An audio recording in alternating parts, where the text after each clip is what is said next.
Într-o zi, un unchi de-al meu mi-a arătat o carte în care scrisese istoria familiei. Avea acolo niște fotografii cu toți oamenii din familia noastră, despre care știa lucruri foarte precise, cine le făcuse, când, unde, cum. Ți era acolo una despre care nu știa mare lucru. Fotografia asta nu-i făcută de mine. Cine a făcut fotografia asta?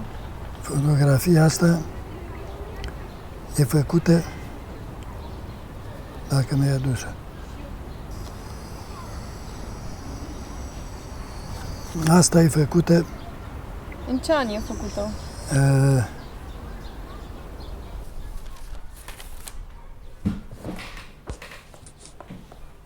Familia mea e una dintre puținele familii de români rămase.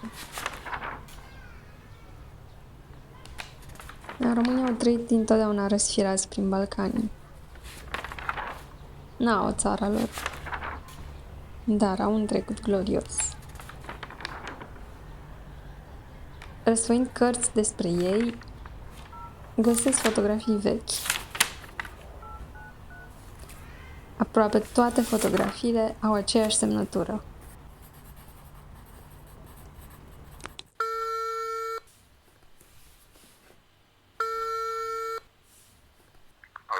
Alo, bună ziua, domnul Nicolae Tanașoca? Da, vă rog. Aș vrea să vă întreb dacă ați fi dispus să ne întâlnim odată, să-mi spuneți câteva lucruri despre cine au fost frații Manachia. Primii adevăracinași din Balcani.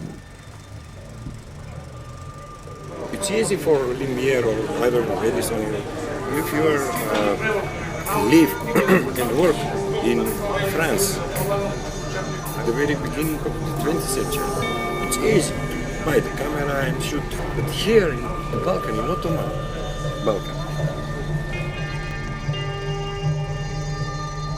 905 godina moj brat je bil v Pariz i tamo studiraše nešto za crtanje.